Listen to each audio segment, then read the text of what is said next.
nga palang luto na to, bali nga pala ay kasama pa to sa Ramadan. Di ko alam kung panggilang araw na to. Bali nga pala ay ngayon ko lang to na-upload.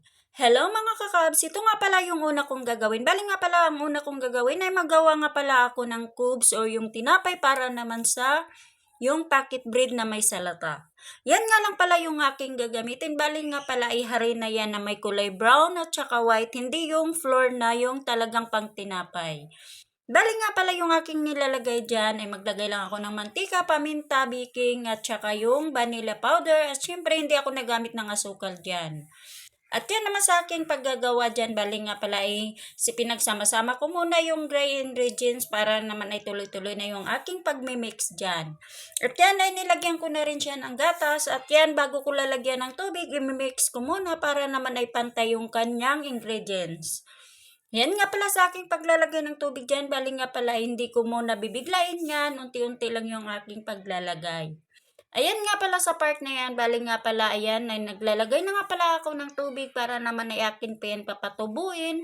Bali nga pala yung aking paggagawa dyan, yan ang una, at saka pagkatapos naman, isa naman yung aking gagawin para naman sa karni or yung sa tinatawag dito na karof or yung laham.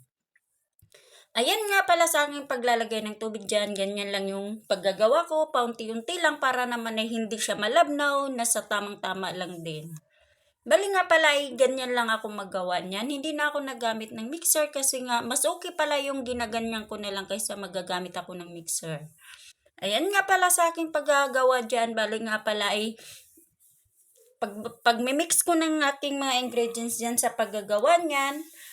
At yan naman ay natapos na nga ako sa aking paggagawa, ilalagay ko na yung takip para naman ay makakatubo na yan. At dito naman ako sa kabila, bali nga pala ito naman yung sa karni or yung sa tinatawag ditong laham. Yan nga lang pala yung aking ilalagay dyan ay yes lang, tsaka tubig. Hindi na ako nagtitimpla pa ng kahit ano. Ayan nga pala, pagkatapos naman dyan, binalikan ko na nga yung una kong pinapatubo. Ayan nga pala, ay nagsisircle na nga pala ako niyan para naman yan ay aking sisimulan sa pagpirito. At yun nga pala yung isa, yun yung karni. Ayan nga pala, ay nag-ano na rin ako ng mantika. Nung nainit na, nilagay ko na nga pala yung aking ginagawang harina. O diba, ganyan lang yung kadali. Kailangan talaga ay mabilis ka rin dyan para naman hindi siya masusunog. Madali lang naman siya gawin pero mas mahirap yan pag hindi mo makuha yung kanyang pagpapatubo kasi pangit yung kanyang pagkagawa niyan. Hindi siya bubuka.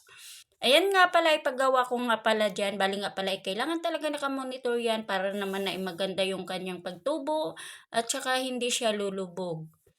Ako nga pala yung paggagawa niyan, bali nga pala ay na meron na nga pala akong mga nakaredy na mga sangkap dyan para naman sa aking paggagawa. Ayan nga pala, tapos na nga pala ako sa pagpirito. Ayan na nga yung kanyang kalalabasan. Meron na nga pala yung palaman sa ilalim. Ganyan lang paggagawa niyan. At yan naman sa pagkatapos na nilang kumain, yan na nga yung mga tira. Pero kakainin pa rin nila yan mga bandang alas 10.